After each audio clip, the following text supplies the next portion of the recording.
What is up, everybody? Welcome to another episode of the Next Guy Up podcast. We are live on a Friday. I don't know what to call this episode, so it's just whatever we decide to name it later. We are going to be talking about some college basketball. We're going to be talking about some NFL franchise tags running around.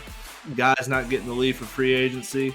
Hate to burst everyone's bubbles, but all these good players are not going to hit free agency. Nope. So we're going to talk a little bit about that. We are going to do a top 5 NFL logos, not draft, but rankings. All the boys are going to give their top 5s. We might have repeats. We might not. It should be fun. So, boys, how we doing? We are on the precipice of a huge UT basketball game. We'll just go ahead and kick that off. It's getting tight here in the conference race for the SEC, for the Big 12. I mean, college basketball is getting hot in the streets. It's been fun. I will say Tennessee does have a big game tonight, so whenever we're recording this, we don't know how it ends up. Tennessee coming in this 4-game stretch that's really going to determine probably their seeding, determine whether they win the SEC or not. Exciting stuff is coming down for them. Some schools around the nation. BYU picked up a huge win last night that might have just sealed their tournament. The boys had a couple of system plays that should have hit last night and didn't. Kentucky's frauds. Before we get to that, I do just want to say shout out to the BYU, the Mormons. Congrats for absolutely murdering my soul last night. I go to bed. The system just lost with Mississippi State. We were up 12 at one point. Horrible. I'm just like, okay, whatever. Like, Kansas is up, I think, a solid 8 points at half. I have the state of Kansas future where the Chiefs win the Super Bowl and Kansas to win the regular season. $50 bet to win about 1,100. Kansas was 2 games back with their final game being against Houston, so I just needed Houston to kind of have one slip up, and then it would have came down to it. Season finale, nothing better than that. Well, the Mormons decided we want to go dancing, so they messed it up for me. So shout out to Mormons. I will never convert. Matter of fact, if any Mormons knock on my door, I will throw eggs at you. It's on site with the Mormons. Wow, he is a war on the Mormons. Everybody, I don't know if that's going to age well. But here we are. We almost had a big win. Fresno State last night almost pulled up. They were like 10.5-point underdogs and really should have. And then it went to overtime and they lost. But they were up late. Like it was a last second shot to put them up. Same with Kentucky though. Really, it should have been an overtime game. The system doesn't like overtime games. We've lost a lot of that. That's where we lose. Is like it's either we run away with it. Yeah. It's either we run away with it or we lose in like a dramatic fashion. Right. Agree. I know that maybe not everyone loves college basketball talk here, but this is kind of the season we're in. Get over it. We got some stuff cooking up for March Madness. We were talking today about changing up our release schedule a little bit to account for some of the March Madness schedule, so we can provide you as much of that content as we can. Because, I mean, 'tis the season, right? We've got a few weeks left, and then it's really dead time in the sports world as far as we're concerned. And so we are going to, I mean, unless you're an NBA fan. Until NHL playoffs kick off, really NBA playoffs too, because that's really, I've got some futures running around. But that's when those two sports are, especially NBA, are more serious to keep up with. And just to give you insight into my brain, I think this is probably the closest I've ever actually followed Tennessee basketball. Like, I've been a Tennessee basketball fan for most of my, since Bruce Pearl, really, but this is probably the closest I've followed a team. And it's really ramping up my stress level at this point in the season because my expectations are sky high at this point for this team. I think they are capable of making, and nationally they're starting to talk about it. I know that like Rick Barnes can't win the big games narrative has been around for a long time, but you feel like this team is built a little bit different to maybe stand up in those big moments better. I mean, he had some deep runs with a couple of those Texas teams, especially when he had Kevin Durant the one year. But it does help a good bit. I think you could argue this is Rick Barnes' most talented UT team that he's probably ever had, as far as on both sides of the basket. We play offense and defense. We've talked about it. It's mostly been a defensive team. Mm-hmm. So I have very high expectations as well for UT. We'll see how we either can have a parade or be really sad, one way or the other. Yeah. And I mean, at the end of the day, it's not national championship or bust for me for sure. Yeah, I just want to see us. I want to see us tournament run. Yeah. I want to see us take the step and make a nice run. I would love a Final Four. I mean, you get past the first weekend and anything is possible. I mean, we had a Final Four last year with FAU and San Diego State. So it's true. In Miami. It's so fluky. You got to get out of that first weekend that's when all the kind of wild stuff to me happens. And then after that, it's just having favorable matchups. And I feel like UT matches up well with pretty much whatever kind of style of basketball they run into. Yep. And we've seen some good teams early. I think it's going to play a difference. And I mean, just having the schedule that we have going down the stretch, I think it's going to honestly pay dividends in the long run. So I think it's going to be fun. Yeah. So there was a couple of big talking points around college basketball this week. I've heard them and I have takes. I know you do as well. I have some takes. So let's do this one first because it's been the big nationally. Let's talk court storming a little bit. So obviously this was brought about by Duke dropping the game to Wake Forest. Wake Forest storms the court.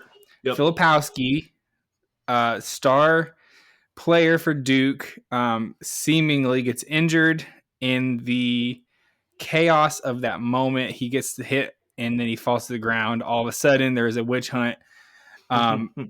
People nationally are calling for the abolishment. That's not a word. Or have called for the no more court storming ever. This is an abomination to sports. We can't let this happen. Players are getting injured left and right. This is, so this got blown way out of proportion this week.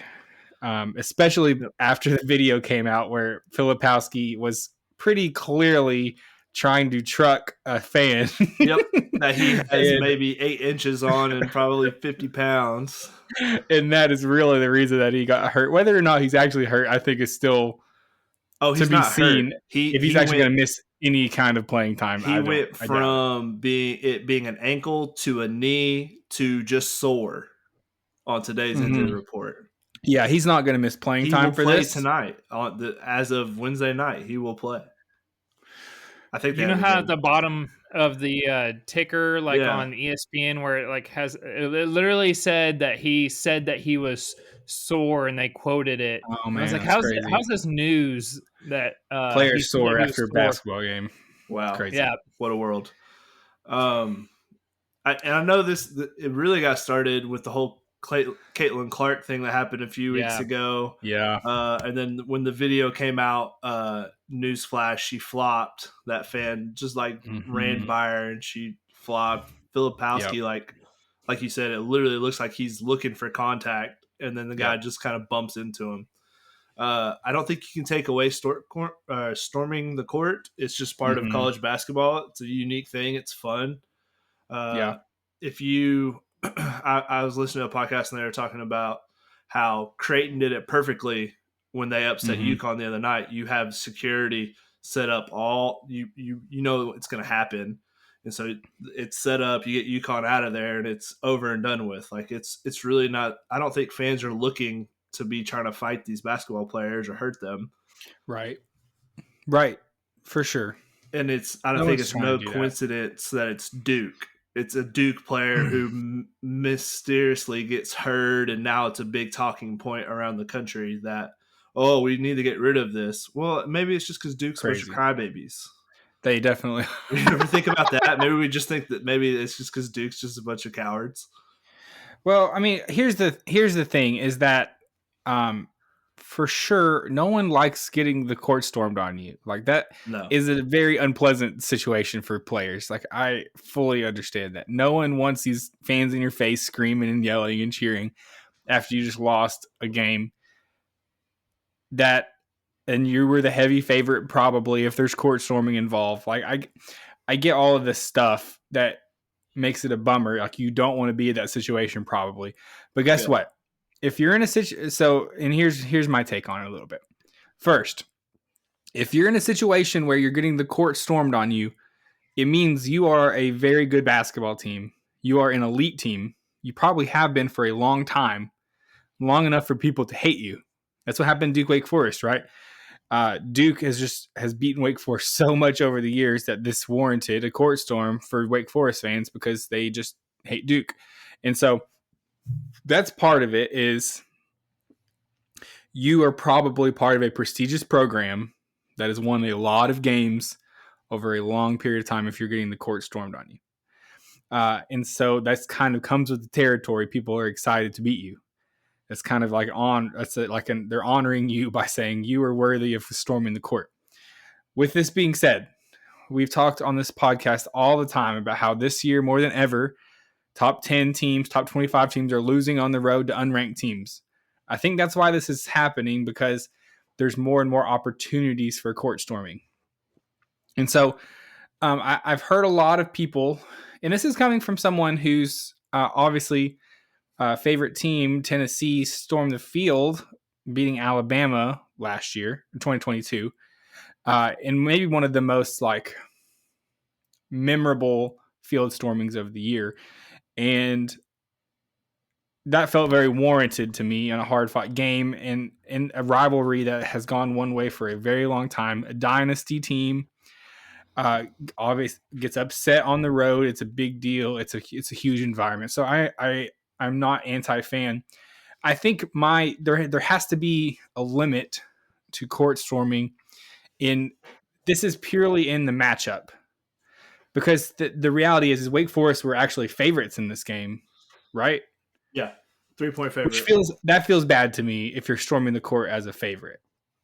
I feel like a court storming happens whenever you have a big upset. Something happens that wasn't expected. Yeah, not just like rubbing a team's face in and that hey, we're better than you this year. Like it has to be something big.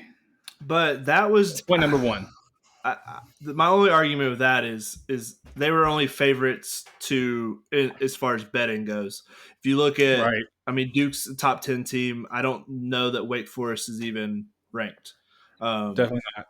So that's just one of those things where like gamblers know that they would be the favorites, but maybe in theory, fans and the team are like, no, this was an upset. We weren't supposed to beat them. Right. It's just one of those situational spots. But yeah, no, I agree. I don't think storming the court, like North Carolina and Duke, they're always kind of ranked around each other, but they're big rivals. I don't think you can storm the court in that situation because they're just too equal. Yep. How much was Tennessee underdogs to Alabama when they stormed the field? I have no idea. No idea. I would do that. Probably a pretty big number. Did you know SEC fined Tennessee $100,000 for violating the league policy? Football fines significantly more than basketball. And SEC across the board fines heavier than any other when it comes to because their boosters have the deepest pockets. Because Bama punched the fan that also happened. The Bama player that also happened. Yeah. So there's been a lot of things brought out, and so one I heard that Kentucky athletic director brought this great idea around to like take away home games if you storm the court. And I was like, of course Kentucky's going to say that because they're never going to be court storming because they're in one of the elite dynasty teams. They get the court stormed on them. That's how this goes. Like they can storm the field in football if they beat Bama or Georgia, maybe. That's allowed. But you can't storm in basketball. So honestly, getting the court stormed on you is kind of like it's I said it earlier, but it's almost like you're honoring that team by saying you are worth this. And yeah, like this is a so big moment for us. Right, because you are a great dynasty team, and we haven't beat you in a long time. Yeah. My second point is that Duke was only the number 8 team in the country, and I think that's too low of ranking to warrant a storming of the court, no matter what. 8 is like that feels way too low. It needs to be top like 3, in my opinion. I know that it's because Duke and their level of. I know it's because of who Duke is and who they have been for so long, and that Wake Forest has not been there, and they're fighting for a tournament spot. And so I get all that. And I think most court stormings are worth it. That was one where it's like you were favored. Duke's number 8 in the nation. You're kind of just rubbing it in their faces that you beat them more than like celebrating that. I don't know. There was a couple of factors in that one specifically that was like, I think maybe this one wasn't as warranted. But I'm a fan of court storming in general. Like I said, I'm not against court storming. So you wouldn't have been a fan of 0-24. What's the team name? That team that won their first game of the season the other night, and like 16 fans stormed the court because that's all that was there. Heck yeah! I say, if you're 0-24, storm it. I can't. Take your dub. My Twitter won't load, but it was a funny. 0-24, take it. There's a lot to it. I mean, like I said, I'm definitely not opposed to court storming under any stretch because I think it's fun. I think it's fun for the fans, and it comes out during big wins and things like that. So I think it's a fun part of college basketball that makes it different than NBA or professional sports. So yeah, I'm definitely not opposed. That's my take in this particular situation, though. Yeah, and I think Duke is a bunch of babies, and yep. Speaking of newsflash, Kyle Filipowski is playing tonight. I just checked. Oh wow, he was flashback to Wednesday night. He's playing. So all this talk of he's injured and it could have ruined their season. Insert fart noise. John Shire sat up there on his high horse and was telling everyone how this needs to be banned forever. How do we still allow this? Yeah. My players are getting hurt out here. This is ridiculous. And Jay Billis was trying to arrest fans. I don't know if you're familiar with Jay Billis, ESPN's coverage. Good luck. Famous Duke alum. He's annoying. Yeah, that's pretty frustrating. But speaking of annoying, yep. Let's talk about this Kentucky team. This is my second. I don't know. I spent the week, like I said, I've kind of been. This Tennessee team has reached a level of like mild obsession in my brain a little bit, and so I've been consuming a lot of college basketball content throughout the week, and the constant stream of Kentucky bias and Kentucky like.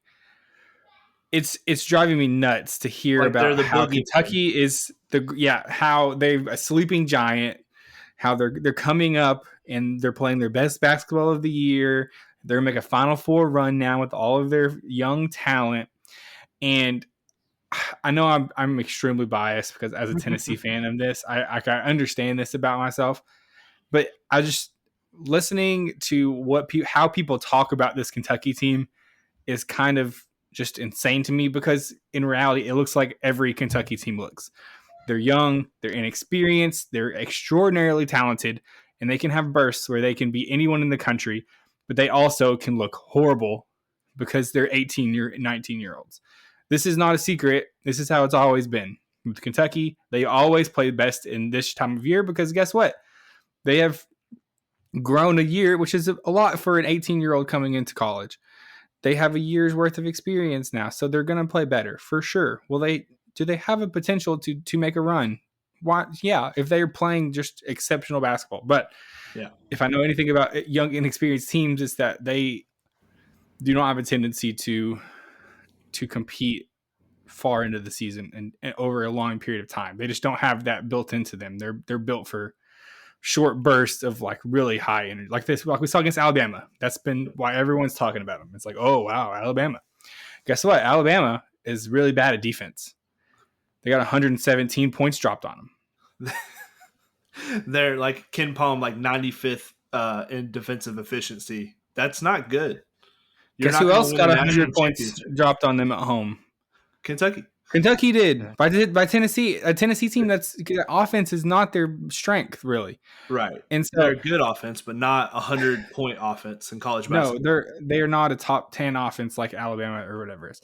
So all this to be said, this narrative that you just continue, like I've heard it so many times over the past week of, wow, this Kentucky team has really overcome a lot of adversity this year with how young they are. And now they're emerging on the other side of it. Now they're growing. And I was like, yes, adversity this is how the program is set up. The program is built to bring in 18-year-olds and then send them to the NBA.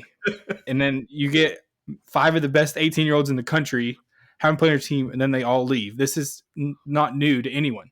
It's not adversity. This is how they want it to be. And so I just don't believe in this Kentucky team to be 100%. They really should have lost last night. And it was, if Mississippi State hadn't just imploded, they would have. Mississippi State tried to turn it into a jump shooting contest, and that is how Kentucky can beat you. If you want to get into a shootout. That's how Alabama beats you as well. That's what they want. Yeah, they're the same. They are literally the same two teams. I would give Bama a little bit more of an edge because I do think Nate Oates is actually a good basketball coach with some better philosophies. Coach Calipari is literally just a recruiting merchant. He cannot coach his way out of a brown paper bag. And I think that's been exposed some this year. And he has been against, I mean, if you talk to actual Kentucky fans, most of them do not like Calipari. No, they're ready for something new. But even Kentucky fans are delusional in that they will lose a horrible game and be like, Calipari needs to be out of here. But then they win one game like Alabama, they win it big and in flashy, in a flashy way, and all of a sudden we're Final Four team. For Final Four. That's exactly what I was about to say. And then they're going to lose again in a huge game, and then it's going to be back in the circle.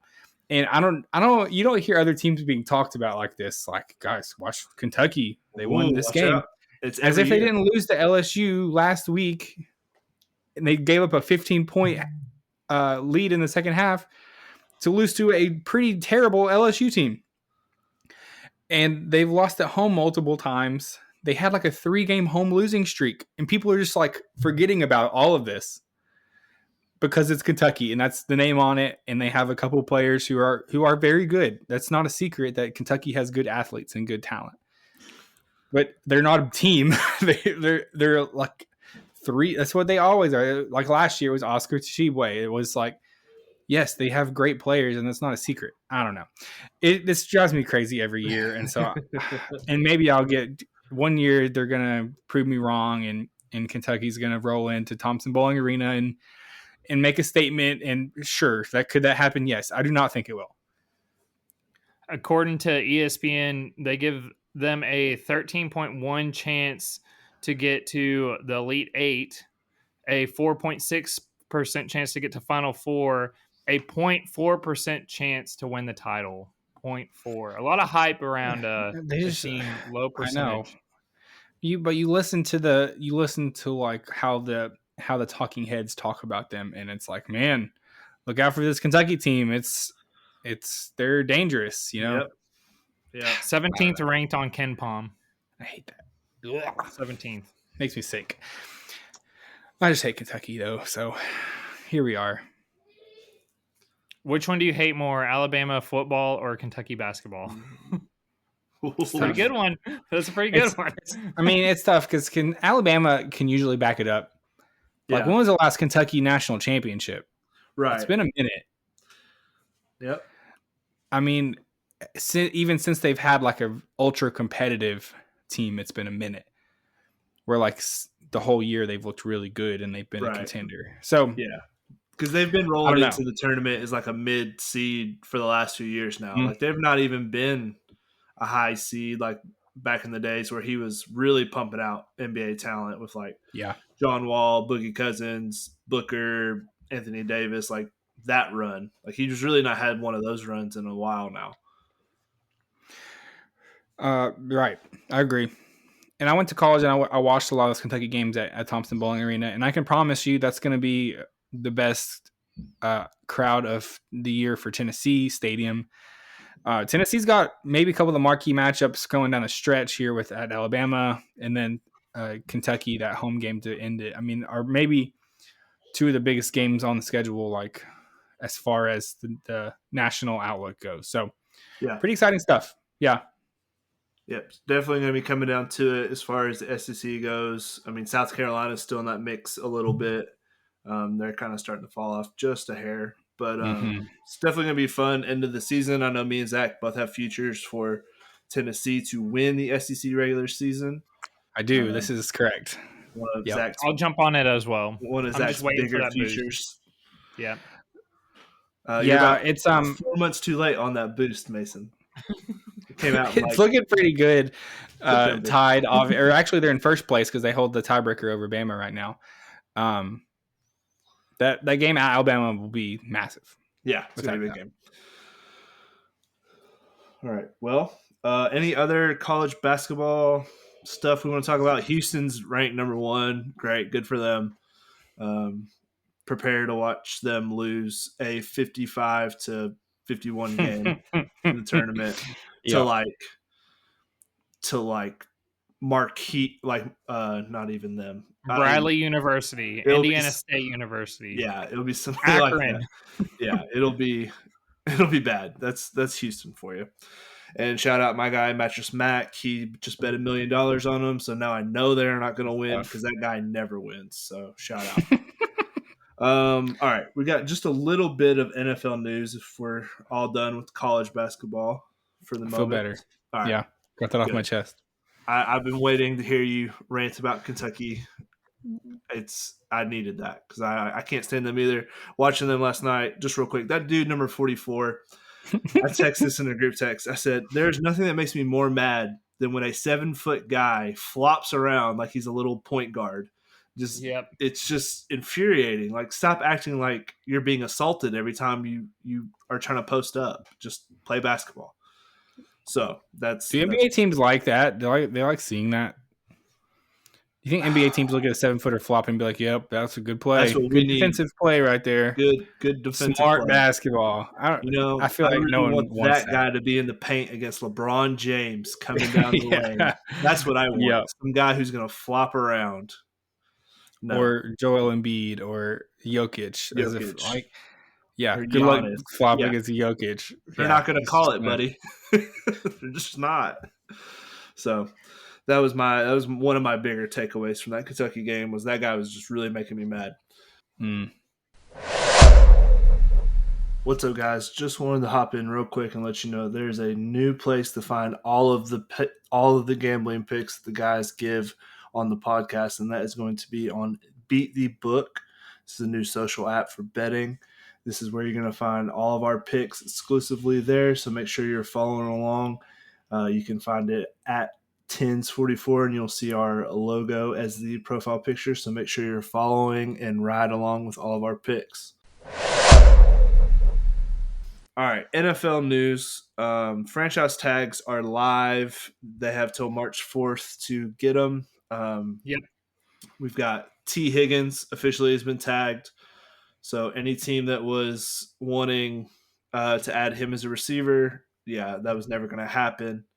Ladarius Sneed from the Chiefs, another big potential free agent, has been tagged. But the Chiefs have told him and his agent he is allowed to seek a trade if they find a long-term deal elsewhere. It's one of those things where Ladarius Sneed is a top-tier player. They're a little strapped for cash as far as Patrick Mahomes' contract, Travis Kelce, the offensive lineman that they are paying, and then Chris Jones is taking $30 million a year off the cap. So that's a pretty big investment. Ladarius Sneed is going to be paid as one of the top corners. Jaguars, I'd love for you to throw that first-round pick at them because he is worth it. Just saying. Not saying, just saying. And then as far as other tags, I have not seen who else has been officially tagged. Mason, you got that for me? Linebacker Brian Burns for the Carolina Panthers, and then possibly still in talks would be Antonio Winfield Jr. for the Tampa Bay Buccaneers. Okay. It's reported that they're looking to tag him. Tag him. Zach Wilson has been told that he can seek a trade. And Good then luck. the big, yeah, go ahead. No, Good I was luck. just saying good luck. He's not, Okay. No one wants him. The biggest news for me actually was the fact that none of the tags were used on running backs. It's not a surprise with the fact that just to this day and age, nobody's wanting to pay for running backs. But we're looking at probably the biggest, when it comes to talent, the amount of running backs that's going to be available. My rankings here, Saquon Barkley, expected to be a free agent. Josh Jacobs, but it's been reported that he wants to go back to the Raiders and they want to sign him, but still a free agent. Another one, Derrick Henry. Tough. My guy. Yep. We all saw that kind of Tony Pollard for the Cowboys, Austin Eckler. Yep. And he also has already it looked like he already gave out that he had interest to go to other teams. Yeah. DeAndre Swift for the Eagles, J.K. Dobbins, Devin Singletary, AJ Dillon, Zach Moss. I mean, some of the Barkley, basically right? every single Saquon Barkley. Yeah. That's the big fish. That's a huge. I mean, those top 3 or 4, those are like the top running backs in the NFL. Like, give me another one that's better than those. So, pretty wild stuff. But no tags have been used, so we're waiting to see. Like, that just is signs that they're going to go to another team more than likely. So, okay. NFL experts. I'm not sure that I 100% understand the idea of franchise tags. Like, I understand the basic premise. Yeah. So does the team have a certain number of them that they can use, or what is the benefit of using them versus not? Okay, can someone explain this to me? So the tag is when your contract runs out, you essentially can say, well, if you're not close to reaching a contract agreement or you want to do like a prove it deal, instead of letting your player hit free agency, you can franchise tag them. It does make them the highest. It takes the highest paid player from that position and averages it to make him the new highest paid player at that position. But it's just a 1 year. Here's a bunch of money. Let's try and get a deal done. But if not, we'll let you hit free agency.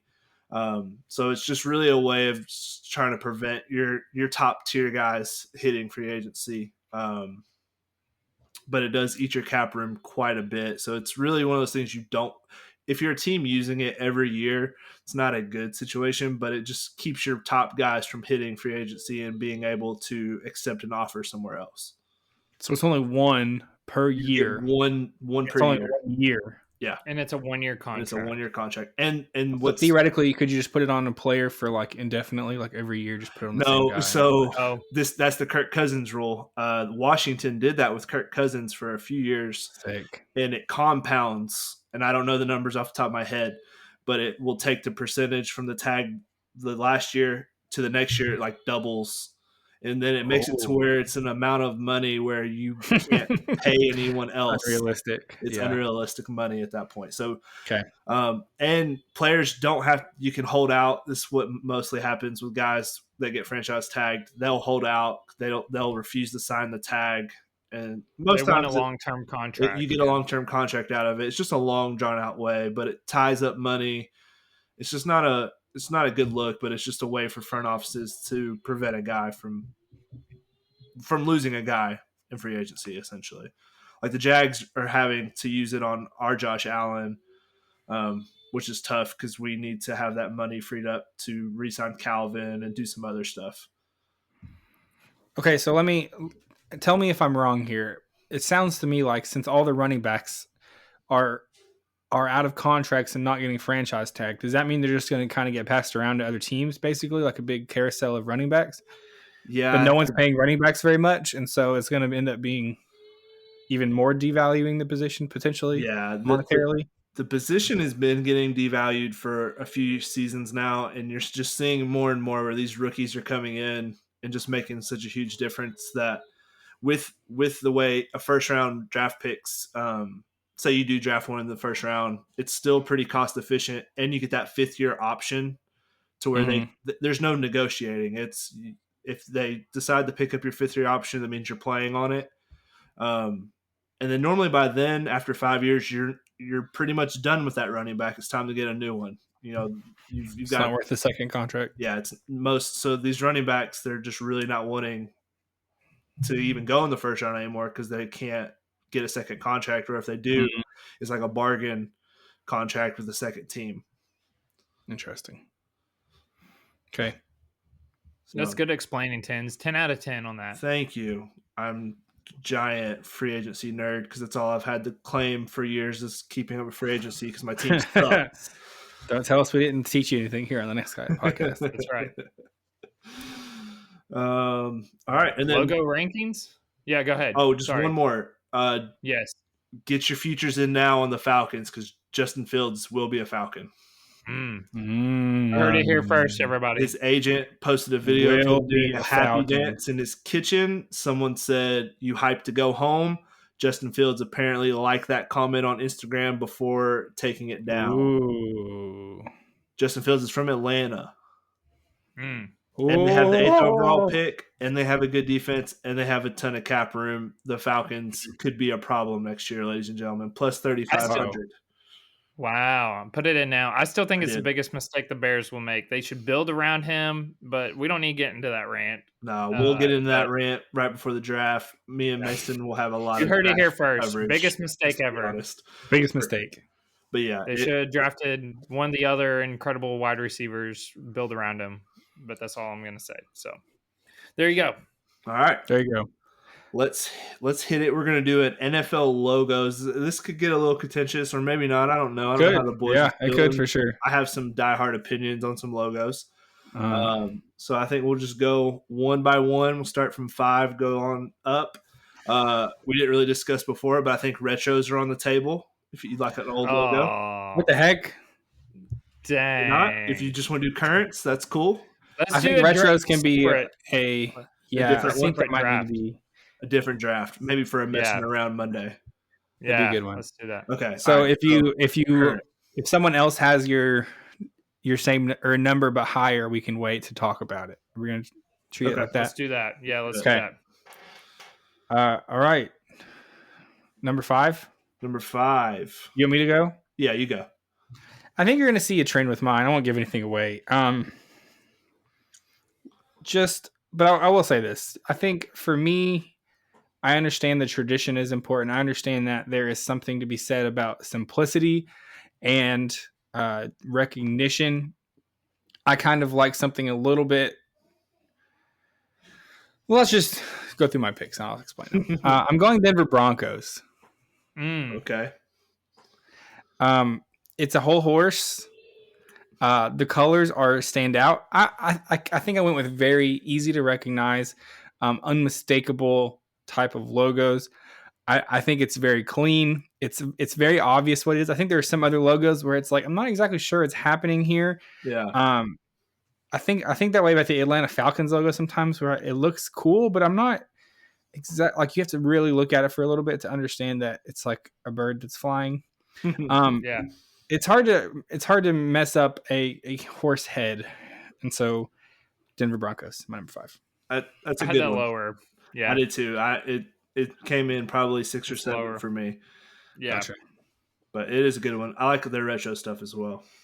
The colors are good too. Yeah, that orange. I do like that Denver orange. Mason. So mine is this has been changed here recently. I like the swoosh with it. That's supposed to be the horns. I think it's very slick with the uniforms, and that's going to be the LA Rams. It's got the LA and the huge slick. I like it. Number 4. It is my number logo. 4, but I do like it. I like the yellow and the blue. I think it pops. Yeah, I like that darker shade of blue than a lot more than the other LA team. Like I like what they did with the L and the A to do the horns. Yep. Nope. I like that. I think that's a really good logo. Really cool new retro or a new like futuristic design for the current team. So that was my number 4. My number 5 is pretty easy. I just had to put them on the list because they're my team, but I actually hate our logo. I like our colors, but our new logo sucks. I don't like the cartoon jaguar head. I want to go back to the more realistic looking one. So I'll go Jags at number 5. We really do just look like Chester Cheeto with the new one. Don't love that. The full length Jaguar is cool. Yeah, the early 2000s 90s logo is top tier stuff. So that was my number 5, but I don't actually like it. Yeah, number 4 was the Rams. Gotcha.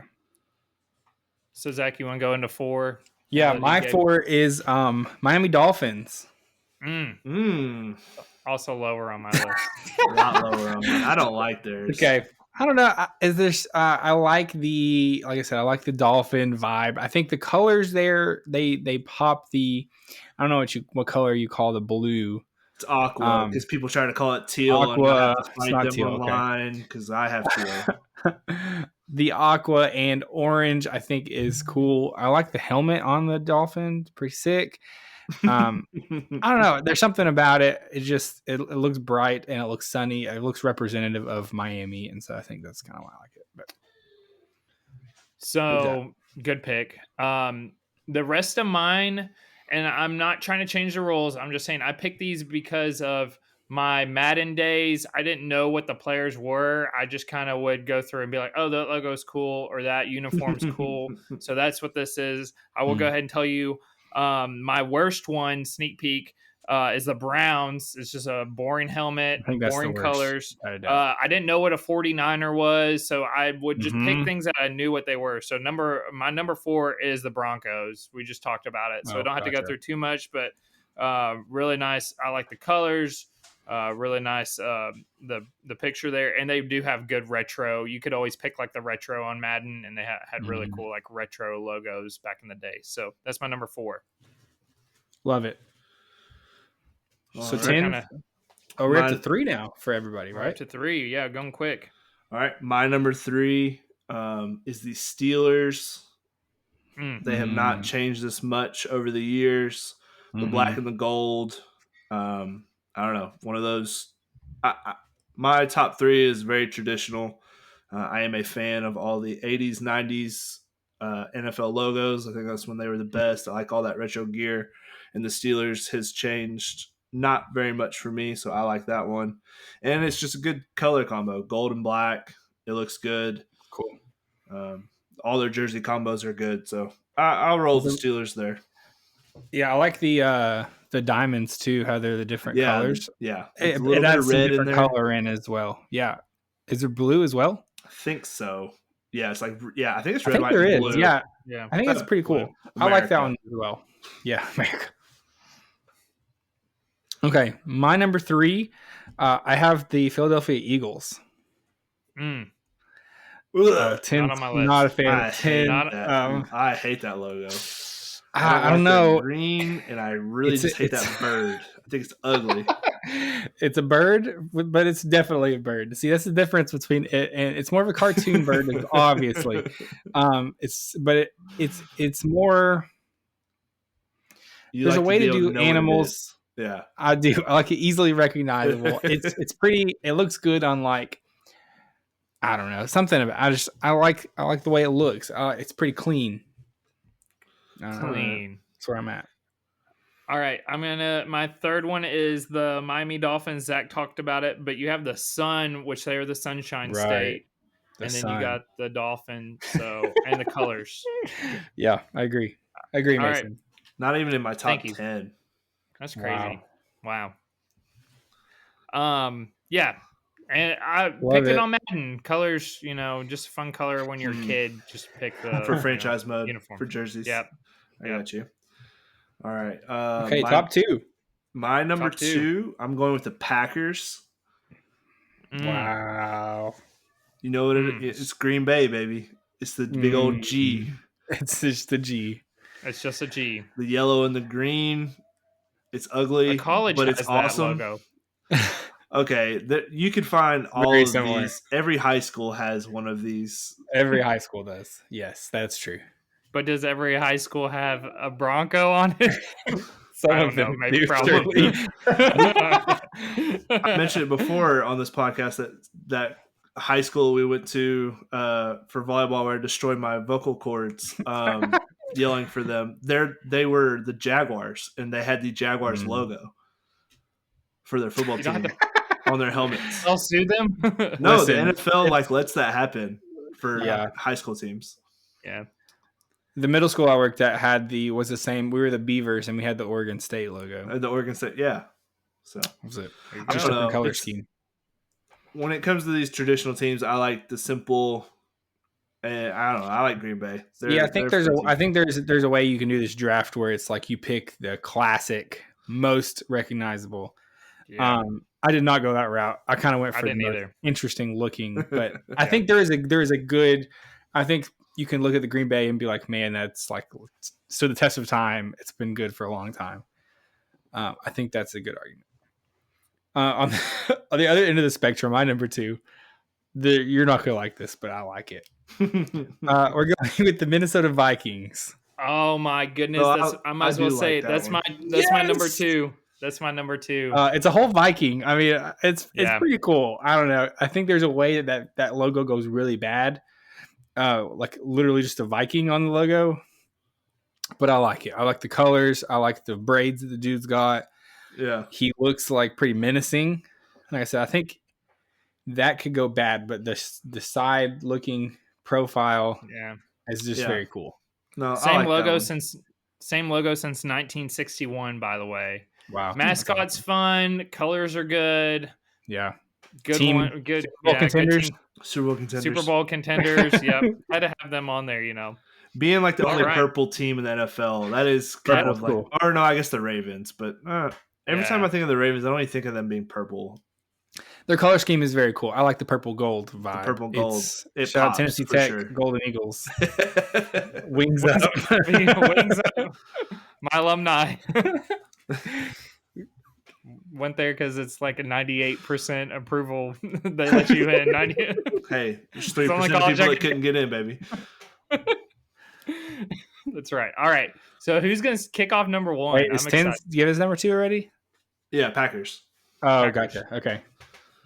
I'm wondering. I'm gonna bet we're gonna have some of us are gonna have the same. Okay, I'm gonna give mine. I'll give mine first because it might be hated by some people on this pod. Let's do it. The Buffalo Bills. Oh, what a terrible pick! That's not a terrible pick. It is very iconic. You have the blue buff. It's the perfect mix of it's like a 2D buffalo, but then the 3D arrow coming in. It's like the blue and red contrast is very good. It's like just simple enough to where it makes sense on helmets. Is that an arrow? What is that? Like a spear. Red line? Like a spear. Oh. Yeah. Oh, I didn't even know what that was. Okay. I just thought it was a red line. It's been around forever. I mean, it's just one of those again that you see it and it's like you know exactly what it is. It's instantly recognizable. 1970, by the way. I like a Buffalo Bill. Been around since 1970. Not the team. So not forever. Not forever. Sure. Yeah. Okay. I'm going to kick mine off because I'm excited. Is that okay, Tins? Yep. All right. Number 1 team I always picked in Madden. Tennessee Titans. No. Not a good logo. Cincinnati Bengals. Yes, it's just a B, but you have the stripes, the tiger stripes, the helmets. You're talking about the helmets. You like the helmets. But the logo. I know, but the logo, I'm just talking all together. The logo's good with the logo. It's better than the G. The G is just a G. It does not have like tiger stripes going through it. But it's a classic. I'm going with the Bengals. I'm locking it in. Cincinnati Bengals. If it was a uniform draft, I'd be right there with you because they do have some of the best uniforms. But I don't know. I like the tiger vibe, but like it's just a black B. That's all it is. It's just like they could have picked the Browns, but I didn't. That's true, Mason. Thank you. Cincinnati Bengals locked it in. Is it Bengal or Bengal? Bengal. Bengal. Also, Falcons is. I still can't figure out how that's a Falcon, but. Go ahead, Tins. Oh, no. Did I just undercut his? No. Okay, go ahead. No, I'll tell you off air. All right, so my first one is the 49ers. Or the 49ers. I don't know. I like the gold and red, the 49er. It's classic. It's an SF. SF. Yeah, I like it. See, if I were going classic, I think I would pick the Dallas Cowboys. They do the most with the least. It's like Yeah, the star. In my opinion, if you're going classic traditional, that's like the most. It's incredible how iconic just a star is, like what they've done. That was. I do like the colors of the 49ers, though. Yeah, I think the Cowboys would have probably been my actual number 5, but I had to put my stupid team on there. But I don't know. 49ers, it's I lean kind of what Mason was saying. I kind of always, if I wasn't playing as the Jaguars on Madden, I always played as the 49ers for some reason. And I like their logo. I like their uniforms, their colors. It's like a different kind of red. Gold, black, and a different red. Yeah, 1946 has been that logo. So been around a while. A lot of red teams I didn't notice, but Buccaneers, 49ers, Cardinals, the Texans, Patriots, Chiefs, Bills. A lot of red. Buccaneers is pretty good as well. Yeah, I like the Buccaneers. Cool, like flag. I like their new one a lot better than the. A lot of people like the old one. Maybe it's just the Dreamsicle uniforms are cool, but those are cool. But yeah, I do like that new age Tampa Bay flag with the skull and bones. It's pretty cool. I kind of hate it, but I actually like the Patriots logo pretty good too. I think it's a pretty good logo. I don't like it, but logo. It's a pretty good logo. I'll be honest. And then their throwback, just like the football dude. Yeah, it's kind of sick with the white helmet with the red. yeah, it's kind of sick. It's a clean look, but I'll never admit that I like it. Right, same. Those guys. I almost put it on my list. I was like, I can't. Sorry. And then so we'll have to do. I think worst Browns, and also the Washington Commanders logo is awful. It's It's just the Commanders W. Is bad. The W. It's pretty bad. It's like, what are you doing? I think the Seahawks is pretty bad too. I don't like it either. It's too clustered. Like there's too much going on. I don't like it. I agree. I like the Houston Oiler ones that the Titans wear sometimes. Oilers are awesome. Yeah. Oiler ones the color scheme is awesome. I don't like your guys' flaming tee, the tee that's on fire. It's not great. It's not great. Truly, it's not. It's pretty bad. I feel like the Titans will rebrand at some point. Ooh. Like a hard rebrand. Like with their new stadium and stuff. With the new stadium. Yeah, I bet you guys do. I just feel like it feels really generic, like the Titans logo and stuff. I wish y'all would change your names. Yeah. But maybe not. I do like saying, what is a Titan anyway? You guys are just a mythical creature. Everything else in the NFL is like what it is. Seahawk is not a real bird. Like a Packer. Seahawk is not a real bird. Or Vikings in Minnesota. Vikings were real, though. They were real. This is true. Giants did not exist. Goliath. Yeah, you're right. Check. I do think Washington had a chance to like totally do the rebrand, and they've kind of butchered it. I think they're going to do with the new ownership. I think they're going to rename again. Change it up again. Yeah, which would be hilarious. I think it's bad. All right. Yeah. Well, I think that was a rankings. That was the rankings for sure. Those are rankings. We ranked some stuff. Little bit of a messing around Monday on a Friday here for everybody. I hope that you guys had a good week.